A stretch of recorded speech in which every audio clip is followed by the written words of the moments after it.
Krishna, welcome back to my channel. So friends, ಇವತ್ತಿನ ಒಂದು reading ನಿಮ್ಮ ಪರ್ಸನ್ ಅವರ ಕರೆಂಟ್ ಎನರ್ಜೀಸ್ ನಿಮಗೋಸ್ಕರ ಏನಿದೆ, ಅವ್ರು ನಿಮಗೆ ಏನು ಹೇಳಬೇಕು ಅಂದ್ಕೊಳ್ತಾ ಇದ್ದಾರೆ ಅನ್ನೋದ್ರ ಬಗ್ಗೆ ಆಗಿರುತ್ತೆ. ವಿಡಿಯೋ ಜನರಲ್ ಆಗಿರುತ್ತೆ, ಕಲೆಕ್ಟಿವ್ ಆಗಿರುತ್ತೆ. ನಿಮ್ಮ ಜೊತೆ ರೆಸ್ನೇಟ್ ಆದರೆ ಮಾತ್ರ ತಗೊಳ್ಳಿ. ಹಾಗೆ ಟೈಮ್ಲೆಸ್ ಆಗಿರುತ್ತೆ. ಯಾವಾಗ ಸ್ಕ್ರೀನ್ ಮೇಲೆ ನೋಡ್ತೀರಾ ಆವಾಗ ಇದು ನಿಮಗೆ ರೆಸ್ನೇಟ್ ಆಗುವಂಥದ್ದು. ಪರ್ಸ್ನಲ್ ರೀಡಿಂಗ್ ಯಾರಿಗೆ ಬೇಕು ಡಿಸ್ಕ್ರಿಪ್ಷನ್ ಇರುವಂತಹ ನಂಬರ್ಗೆ ನೀವು ಕಾಂಟ್ಯಾಕ್ಟ್ ಮಾಡಬಹುದು. And so again I am telling, open minded in the reading ನೋಡಿ, take what resonates to you. Okay, let's start the reading.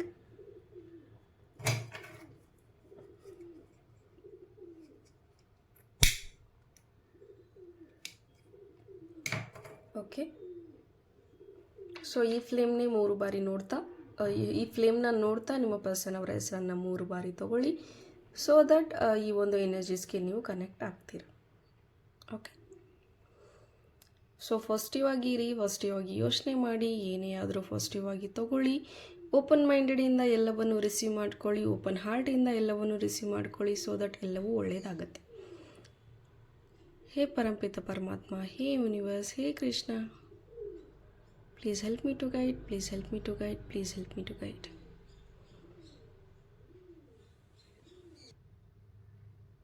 ಈ ಒಂದು ರಿಲೇಷನ್ಶಿಪ್ಪಲ್ಲಿ ಹೊಂದಾಣಿಕೆ ಅನ್ನೋದು ಏನಿದೆ ಅದು ತುಂಬಾ ಕಮ್ಮಿ ಆಗಿದೆ ಅಂತ ಬರ್ತಾ ಇದೆ.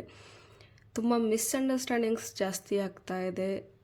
ಒಬ್ಬರಿಗೊಬ್ಬರ ಆಲೋಚನೆಗಳು ಏನಿತ್ತು ಅದು ಮುಂಚೆ ಇರೋ ರೀತಿ ಈಗ ಹೊಂದಾಣಿಕೆ ಆಗ್ತಾ ಇಲ್ಲ. ಆ್ಯಂಡ್ ನಿಮ್ಮಿಬ್ಬರ ಒಂದು ಆಲೋಚನೆಗಳು ಏನಿದೆ, ಒಬ್ರಿಗೊಬ್ರು ಪರಸ್ಪರ ಹೊಂದ್ಕೊಂಡು ಅರ್ಥ ಮಾಡಿಕೊಂಡು ಮುಂಚೆ ಹೇಗಿತ್ತೋ ಆ ಒಂದು ಬಾಂಡ್, ಈಗ ಆ ಥರದ ಒಂದು ಬಾಂಡ್ ನಿಮ್ಮ ಮಧ್ಯೆ ಇಲ್ಲ ಅಥವಾ ಉಳಿದಿಲ್ಲ ಅಂತ ಎನರ್ಜೀಸ್ ಹೇಳ್ತಾ ಇದೆ. ಹೇ ಪರಂಪರೆ, ಐ ಥಿಂಕ್ ಈ ಪರ್ಸನ್ ನಿಮಗೆ ನಿಮ್ಮನ್ನು ನಂಬಿಸೋದಕ್ಕೆ ಅಥವಾ ಅವರು ಅವರನ್ನು ಪ್ರೂವ್ ಮಾಡ್ಕೊಳ್ಳೋದಕ್ಕೆ ಒಂದು ಸ್ಟೋರಿನ ನಿಮ್ಮ ಮುಂದೆ ಹೇಳ್ತಾ ಇದ್ದಾರೆ ಅಂತ ಬರ್ತಾ ಇದೆ. ಸ್ಟೋರಿ ಹೇಳ್ತಾ ಇದ್ದಾರೆ ಇನ್ ದ ಸೆನ್ಸ್ ನಿಮ್ಮನ್ನು ನಂಬಿಸೋದಕ್ಕೆ ದಟ್ ಅವರು ಜೆನ್ಯೂನ್ ಇದ್ದಾರೆ, ಪ್ರೀತಿ ತುಂಬ ಇದೆ ನಿಮ್ಮ ಮೇಲೆ.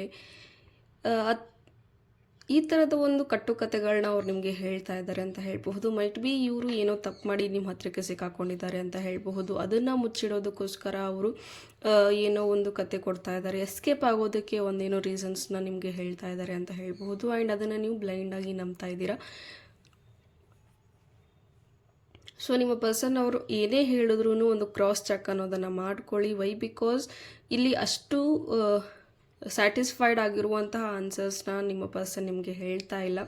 ಮೈಟ್ ಬಿ ನೀವು ಏನೇ ಒಂದು ವಿಚಾರಕ್ಕಾಗಿರ್ಬಹುದು, ಸ್ಪೆಷಲಿ ಕಮಿಟ್ಮೆಂಟ್, ಮ್ಯಾರೇಜ್ ಬಗ್ಗೆ ಏನಾದರೂ ಕೇಳ್ತಾ ಇರಿ. ಸೊ ವಾಟ್ ಎಕ್ಸಾಕ್ಟ್ಲಿ ನಿಮಗೆ ಬೇಕಾಗಿರುವಂತಹ ಆನ್ಸರ್ ಅವರು ಕೊಡ್ತಾ ಇಲ್ಲ. ಜಸ್ಟ್ ಅವರು ನಿಮ್ಮನ್ನ ಕನ್ಫ್ಯೂಸ್ಡ್ ಮಾಡ್ತಾ ಇದ್ದಾರೆ ಅಥವಾ ನಿಮ್ಮನ್ನ ಕನ್ವಿನ್ಸ್ ಮಾಡ್ತಾ ಇದ್ದಾರೆ. 2ರಲ್ಲಿ 1 ಮಾಡ್ತಾ ಇದ್ದಾರೆ ಅಷ್ಟೇ. ಒಂದು ತುಂಬ ಕನ್ಫ್ಯೂಸ್ಡಲ್ಲಿ ನೀವಿರಬೇಕು, ಅಥವಾ ಅವ್ರು ಏನು ಹೇಳ್ತಾರೆ ಅದಕ್ಕೆ ನೀವು ಕನ್ವಿನ್ಸ್ ಆಗಿ ನೀವು ಅವ್ರ ಜೊತೆ ಇರಬೇಕು. ಸೊ ಈ ರೀತಿಯ ಒಂದು ಟ್ರಿಕಿ ಗೇಮ್ಸ್ಗಳನ್ನ ಅವರು ನಿಮ್ಮ ಮುಂದೆ ಆಡ್ತಾ ಇದ್ದಾರೆ. ವೈ ಬಿಕಾಸ್ ಆ್ಯಸ್ ನಾವು ಮೈಟ್ ಬಿ ಅವರು ಒಂದು ನಿಮ್ಮಿಂದ ದೂರ ಆಗಬೇಕು, ಬಟ್ ಅವರು ಕೆಟ್ಟೋರಾಗಬಾರ್ದು. ಸೊ ಆ ಒಂದು ಎನರ್ಜೀಸ್ ಇದೆ ಇಲ್ಲಿ.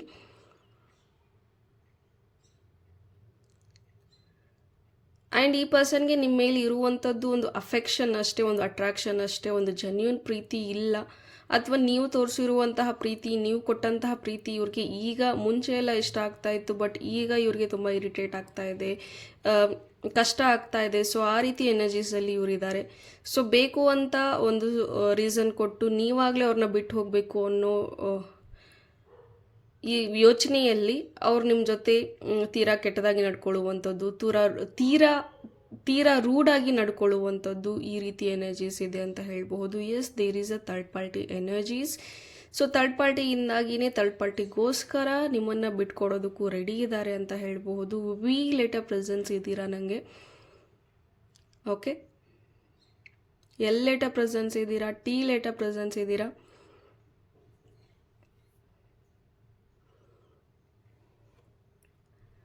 ಆ್ಯಂಡ್ ಈ ಪರ್ಸನ್ ಹೇಳಿದ ಯಾವ ಮಾತನ್ನು ಕಂಪ್ಲೀಟ್ ಮಾಡೋದಿಲ್ಲ, ಅಥವಾ ಬಾಯಲ್ಲಿ ಹೇಳೋದೇ ಒಂದು ಮಾತಾಗಿರುತ್ತೆ, ಬಟ್ ನಿಮ್ಮ ಜೊತೆ ಇರೋದೇ ಇನ್ನೊಂದಾಗಿರುತ್ತೆ. ಸೊ ಇವರ ಮಾತಿಗೆ ನಿಂತ್ಕೊಳ್ಳೋದಿಲ್ಲ. ಬಿಕಾಸ್ ಈಗ ಯಾರಿಗಾದರೂ ಫೇವರೇಬಲ್ ಆಗಿ ಇರೋದಕ್ಕೆ ಇವರು ಜಾಸ್ತಿ ಇಷ್ಟಪಡ್ತಾರೆ ಅಂತ ಹೇಳಬಹುದು. ದಟ್ ಈ ಪರ್ಸನ್ ಯಾರಿಗೂ ಅಷ್ಟು ಕೆಟ್ಟವರಾಗೋದಕ್ಕೆ ಇಷ್ಟಪಡೋದಿಲ್ಲ. ಎಲ್ಲ ಟೈಮಲ್ಲೂ ಯಾವುದೇ ಆರ್ಗ್ಯುಮೆಂಟ್ಸ್ ಇದ್ರೂ ನಿಮ್ಮನ್ನು ಎತ್ತು ಕಟ್ಟುವಂಥದ್ದು, ನೀವು ರಿಯಾಕ್ಟ್ ಆಗಬೇಕು, ನೀವು ಜಗಳ ಮಾಡಬೇಕು. ಆ್ಯಂಡ್ ಅದನ್ನು ಇವರು ಮತ್ತೆ ಎಲ್ಲರ ಮುಂದೆನೂ ನಿಮಗೆ ಬೈಯೋ ರೀತಿ ಮಾಡಿ ನಿಮ್ಮನ್ನೇ ಕೆಟ್ಟವರನ್ನಾಗಿ ಬಿಂಬಿಸುವಂತಹ ಒಂದು ಕೆಲಸ ಇವರು ತುಂಬ ಚೆನ್ನಾಗಿ ಮಾಡ್ತಾ ಇದ್ದಾರೆ ಅಂತ ಹೇಳಬಹುದು. ಯಾವಾಗಲೂ ಎಲ್ಲ ರೀತಿಲೂ ನೀವು ನಿಷ್ಠುರ ಆಗಬೇಕು, ನೀವು ಕೆಟ್ಟವರಾಗಬೇಕು, ಇವ್ರು ಮಾತ್ರ ಎಲ್ಲ ವಿಚಾರದಲ್ಲೂ ಇವರು ಒಳ್ಳೆಯವರಾಗಿ ನಿಂತ್ಕೋಬೇಕು.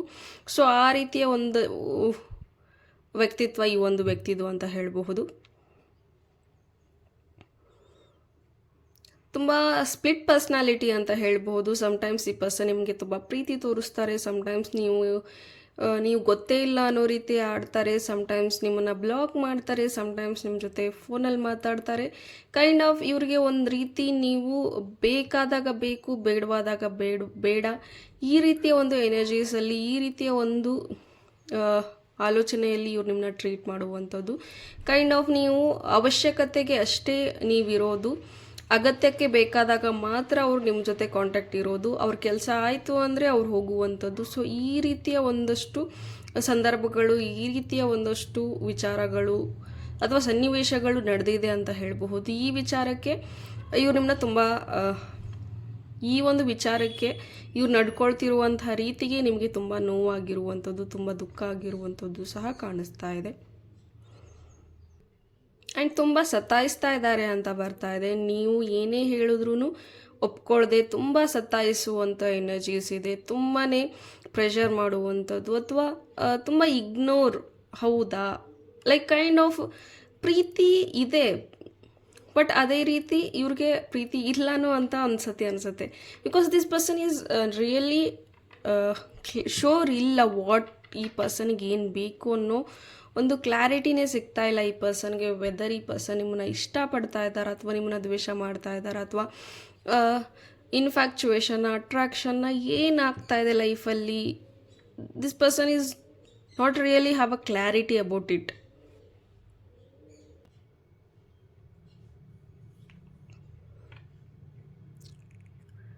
ಆ್ಯಂಡ್ ಈ ಪರ್ಸನ್ ತುಂಬಾ ನಿಗೂಢವಾಗಿದ್ದಾರೆ ಅಂತ ಹೇಳ್ಬೋದು, ಮಿಸ್ಟೀರಿಯಸ್ ಆಗಿದ್ದಾರೆ ಅಂತ ಹೇಳ್ಬೋದು, ತುಂಬ ಸೀಕ್ರೆಟ್ ಮೇಂಟೈನ್ ಮಾಡ್ತಾ ಇದ್ದಾರೆ. ಯಾವಾಗಲೂ ವೇಟಿಂಗ್ ಕಾಲ್ ಬಂದರೆ ಯಾಕೆ ವೇಟಿಂಗ್ ಕಾಲ್ ಬರುತ್ತೆ ಅಂತ ಕೇಳಿದ್ರು ಸಹ ತಪ್ಪು, ಯಾಕೆ ನೀವು ಕಾಲ್ ಮಾಡಿದೀಯಾ ಅಂತ ಕೇಳಿದ್ರು ತಪ್ಪು, ಮೆಸೇಜ್ ಮಾಡಿಲ್ಲ ಅಂತ ಕೇಳಿದ್ರು ತಪ್ಪು, ಮಾಡಿದೆಯಾ ಅಂತ ಕೇಳಿದ್ರು ತಪ್ಪು. ಒಟ್ಟಿನಲ್ಲಿ ನೀವೇನೇ ಕೇಳಿದ್ರು ಈ ಪರ್ಸನ್ಗೆ ಇತ್ತೀಚೆಗೆ ನಿಮ್ಮನ್ನು ಕಂಡ್ರೆ ಇರಿಟೇಟ್ ಆಗುವಂಥದ್ದು ಅಥವಾ ಟ್ರಿಗರ್ ಆಗುವಂಥದ್ದು, ನೀವೆಷ್ಟೇ ಸಹಿಸ್ಕೊಳ್ಳೋದಕ್ಕೆ ಟ್ರೈ ಮಾಡಿದ್ರೂ ಸಹ ತುಂಬ ಇರಿಟೇಷನ್ ಫೀಲ್ ಆಗ್ತಾ ಇದೆ ನಿಮ್ಮನ್ನು ಕಂಡ್ರೆ ಅಂತ. ಇವ್ರು ಎಷ್ಟೊಂದು ಸತಿ ಡೈರೆಕ್ಟಾಗಿ ಹೇಳಿಲ್ಲ ಅಂದರೂ ಇಂಡೈರೆಕ್ಟಾಗಿ ಅದನ್ನು ನಿಮಗೆ ಅರ್ಥ ಮಾಡಿಸೋದಕ್ಕೆ ಟ್ರೈ ಮಾಡಿದ್ದಾರೆ. ಇಟ್ ಮೀನ್ಸ್ ನಿಮ್ಮ ಮೇಲಿರುವಂಥ ಇಂಟ್ರೆಸ್ಟ್ ಇವ್ರಿಗೆ ಏನಿತ್ತು ಅದು ಕಮ್ಮಿ ಆಗ್ತಾ ಬರ್ತಾ ಇದೆ ಅಂತ ಹೇಳಬಹುದು. ಮೈಟ್ ಬಿ ನಿಮ್ಮಿಬ್ಬರ ಮಧ್ಯೆ ಒಂದು ಫಿಸಿಕಲ್ ಅಟ್ರಾಕ್ಷನ್ ಇದ್ದಿರಬಹುದು, ಅಥವಾ ಅವ್ರು ಹೇಳೋ ರೀತಿ ನೀವು ಸಪೋರ್ಟ್ ಮಾಡಿಲ್ಲ, ಅಥವಾ ನೀವು ತುಂಬ ಸೀರಿಯಸ್ ಆಗಿದ್ರಿ ಈ ಒಂದು ರಿಲೇಷನ್ಶಿಪ್ನ ತಗೊಂಡು, ಅವರು ಅಷ್ಟು ಸೀರಿಯಸ್ ಆಗಿರಲಿಲ್ಲ. ಈಗ ನೀವು ಕಮಿಟ್ಮೆಂಟ್ ಕೇಳ್ತಾ ಇದ್ದೀರಾ, ಅದಕ್ಕೋಸ್ಕರ ಈ ಪರ್ಸನ್ ನಿಮ್ಮಿಂದ ದೂರ ಆಗೋದಕ್ಕೆ ರೀಸನ್ಸ್ ಹುಡುಕ್ತಾ ಇರೋದು, ಅಥವಾ ಲೂಸಿಂಗ್ ಇಂಟ್ರೆಸ್ಟ್ ಅಂತ ಬರ್ತಾ ಇದೆ. ಒಂದು ರೆಸ್ಪಾನ್ಸಿಬಿಲಿಟೀಸ್ ತೊಗೊಳೋದಕ್ಕೆ ರೆಡಿ ಇಲ್ಲ, ಜಸ್ಟ್ ಹ್ಯಾಪಿಯಾಗಿರೋಣ, ಯಾಕೆ ರೆಸ್ಪಾನ್ಸಿಬಿಲಿಟೀಸ್ ಬೇಕು, ಯಾಕೆ ಇಷ್ಟು ಬೇಗ ರೆಸ್ಪಾನ್ಸಿಬಿಲಿಟೀಸ್ ಬೇಕು, ಅಥವಾ ಯಾಕೆ ಮದುವೆ ಆಗಬೇಕು, ಹೀಗೆ ಚೆನ್ನಾಗಿದೆ, ಹೀಗೆ ಒಂದಾಗಿದ್ದೀವಿ, ಹೀಗೆ ಕಾಂಟ್ಯಾಕ್ಟಲ್ಲಿರೋಣ, ಬಟ್ ಮದುವೆ ಆಗೋದಕ್ಕಾಗೋದಿಲ್ಲ, ನಮ್ಮ ಮನೇಲಿ ಒಪ್ಪೋದಿಲ್ಲ, ಫ್ರೆಂಡ್ಸ್ ಆಗಿರೋಣ, ಚೆನ್ನಾಗಿ ಮಾತಾಡೋಣ, ಬಟ್ ನಿನ್ನ ಮದುವೆ ಆಗೋಕ್ಕಾಗೋದಿಲ್ಲ, ಅಥವಾ ನಿಮಗೆ ಮ್ಯಾರೇಜ್ ಕಮಿಟ್ಮೆಂಟ್ ಕೊಡೋದಕ್ಕಾಗೋದಿಲ್ಲ.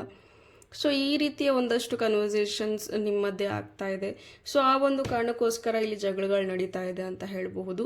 ವೈ ಬಿಕಾಸ್ ಇಲ್ಲಿ ಕ್ಯಾಸ್ಟ್ ಮ್ಯಾಟ್ರ್ ಕೂಡ ಆಗಬಹುದು, ಅಥವಾ ಫ್ಯಾಮಿಲಿ ಕಡೆಯಿಂದ ಒಂದಷ್ಟು ಒಪ್ಪಿಗೆಗಳಿಲ್ಲ ಅಂತ ಹೇಳಬಹುದು, ಅಥವಾ ವಿಚಾರನ ಶಕ್ತಿ ಏನಿದೆ, ಒಬ್ರಿಗೊಬ್ರು ಆಲೋಚಿಸುವಂತಹ ಶಕ್ತಿ ಏನಿದೆ ಅದು ಡಿಫ್ರೆಂಟ್ ಆಗಿದೆ ಅಂತ ಹೇಳಬಹುದು. ಒಬ್ಬರ ಪರ್ಸೆಪ್ಷನ್ ಒಂದೊಂದು ರೀತಿ ಬೇರೆ ಬೇರೆ ಇದೆ, ಸೊ ಹೊಂದಾಣಿಕೆ ಇಲ್ಲ. ಸೊ ಅದು ಕೂಡ ಒಂದು ಮ್ಯಾಟರ್ ಆಗಿರಬಹುದು, ಅಲ್ಲೂ ಒಂದು ಮೇಜರ್ ಪಾಯಿಂಟ್ ಆಗಿರಬಹುದು ಇದು.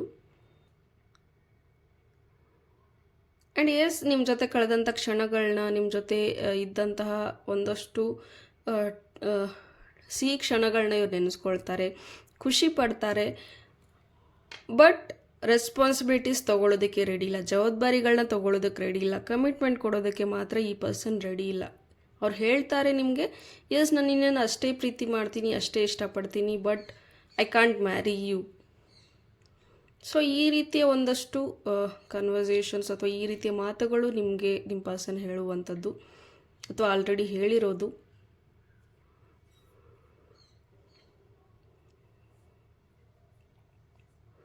ಶಾರ್ಟ್ ಟೆಂಪರ್ ಜಾಸ್ತಿ ಇದ್ದಾರೆ ಅಂತ ಹೇಳ್ಬೋದು ಈ ಪರ್ಸನ್. ತೀರಾ ದುಡುಕ್ತಾರೆ, ಸಣ್ಣ ಪುಟ್ಟ ವಿಚಾರಕ್ಕೂ ತುಂಬ ದುಡುಕುವಂಥದ್ದು.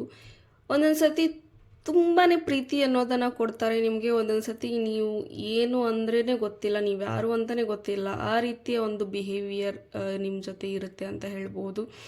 ತುಂಬ ಮಾತಾಡ್ತಾರೆ, ಒಂದೊಂದು ಸತಿ ಮಾತಾಡ್ತಾ ಇದ್ದರೆ ಮಾತಾಡ್ತಾನೆ ಇರ್ತಾರೆ, ಇಲ್ಲ ಅಂದರೆ ಕಂಪ್ಲೀಟಾಗಿ ಮೌನ ತಾಳ್ಕೊಂಬಿಡ್ತಾರೆ, ಸೈಲೆಂಟ್ ಆಗಿಬಿಡ್ತಾರೆ. ಆ್ಯಂಡ್ ಆ ಸೈಲೆಂಟಲ್ಲೇ ನಿಮ್ಮನ್ನ ತುಂಬ ಸಾಯಿಸ್ಬಿಡ್ತಾರೆ, ಇಗ್ನೋರ್ ಮಾಡ್ತಾರೆ ಅಂತ ಹೇಳ್ಬಹುದು. ಆ ಸೈಲೆನ್ಸ್ ನಿಮಗೆ ಬೇರ್ ಮಾಡೋದಕ್ಕಾಗಲ್ಲ, ಅದರಿಂದ ನೀವು ಜಗಳ ಮಾಡ್ತೀರಾ. ಸೊ ಅದು ಕೂಡ ಇವರು ಟ್ರಿಗರ್ ಆಗುತ್ತೆ, ಅದರಿಂದ ಮತ್ತೆ ಬ್ಲಾಕ್ ಆಗುತ್ತೆ, ನೋ ಕಾಂಟ್ಯಾಕ್ಟ್ ಆಗುತ್ತೆ. ಸೊ ಈ ಥರದ ಸುಮಾರು ದಿನದಿಂದ ಈ ರೀತಿಯ ಒಂದು ಎನರ್ಜೀಸ್ ನಡೀತಾನೆ ಇದೆ ಅಂತ ಹೇಳಬಹುದು. ಆ್ಯಂಡ್ ವಾಟ್ ಎಕ್ಸಾಕ್ಟ್ಲಿ ನಿಮಗೆ ಈ ಪರ್ಸನ್ ಏನು ಅಂತಲೂ ಸಹ ನಿಮ್ಗೆ ಅರ್ಥ ಮಾಡ್ಕೊಳಕ್ಕೆ ಆಗದೆ ಇರೋ ಒಂದಷ್ಟು ಸನ್ನಿವೇಶಗಳು ನಡೀತಾ ಇದೆ ಅಂತ ಹೇಳಿ. So as we said that ನಾವು ನೋಡೋದಾದರೆ ದಟ್ ನಮಗೆ ಕ್ಲಿಯರಾಗಿ ಇಲ್ಲಿ ಅರ್ಥ ಮಾಡ್ಕೊಳ್ಳುವಂಥದ್ದು, ಈ ಪರ್ಸನ್ ಅಷ್ಟು ಸೀರಿಯಸ್ ಆಗಿ ಈ ರಿಲೇಷನ್ಶಿಪ್ಪಲ್ಲಿ ಇಲ್ಲ. It's like only one side effort ಅಂತ ಕಾಣಿಸುವಂಥದ್ದು, ಅಥವಾ ಒನ್ ಸೈಡ್ ಲವ್, ಅಥವಾ one side effort, one side commitment. Complete ಬರೀ ನೀವೇ ಎಲ್ಲ ಟೈಮಲ್ಲೂ ಈ ಒಂದು ರಿಲೇಷನ್ಶಿಪ್ನ ಉಳಿಸ್ಕೊಳ್ಳೋದಕ್ಕೆ ಪ್ರತಿ ಸತಿ ನೀವೇ ಒಂದು ಎಫರ್ಟ್ ಹಾಕುವಂಥದ್ದು. ಈ ಪರ್ಸನ್ ಕಡೆಯಿಂದ ಯಾವುದೇ ರೀತಿ ಎಫರ್ಟ್ ಸಿಗದೇ ಇರುವಂಥದ್ದು ನಡೀತಾ ಇದೆ ಅಂತ ಹೇಳಬಹುದು. ಯಾವಾಗ್ಲೂ ಎರಡು ಕಡೆಯಿಂದ ಇದ್ರೇ, ಎರಡು ಚಕ್ರ ಇದ್ರೇ ಒಂದು ಬದುಕಿನ ಬನ್ನಿ ನಡೆಯುವಂಥದ್ದು. ಸೊ ಒಂದು ಚಕ್ರ ಇಂಬ್ಯಾಲೆನ್ಸ್ ಆದರೂ ಸಹ ಅಲ್ಲಿ ಅರ್ಥ ಇರೋದಿಲ್ಲ. So just think guys, really ಈ ಪರ್ಸನ್ ಮೇಲೆ ಇಷ್ಟೊಂದು ಟೈಮ್ ಇನ್ವೆಸ್ಟ್ ಮಾಡ್ತಾ ಇದ್ದೀರಾ, ಇಷ್ಟೊಂದು ಪ್ರೀತಿ ಇನ್ವೆಸ್ಟ್ ಮಾಡ್ತಾ ಇದ್ದೀರಾ, ಎಕ್ಸ್ಪೆಕ್ಟೇಷನ್ಸ್ ಎಲ್ಲವೂ ಇದೆ. ಬಟ್ ರಿಯಲಿ ಈ ಪರ್ಸನ್ ನಿಮಗೆ ಡಿಸರ್ವ್ ಇದ್ದಾರಾ ಅನ್ನೋದ್ರ ಬಗ್ಗೆನೂ ನೀವು ಕೆಲವೊಂದು ಸತಿ ಯೋಚನೆ ಮಾಡಿ.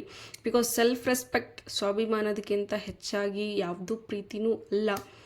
ಫಸ್ಟು ನಾವು ನಮ್ಮ ಸೆಲ್ಫ್ ರೆಸ್ಪೆಕ್ಟ್ ಅಂತ ನೀವು ನೋಡಬೇಕು, ಸೆಲ್ಫ್ ಲವ್ನ ನೀವು ಕೂಡ ಸ್ಟಾರ್ಟ್ ಮಾಡಬೇಕು.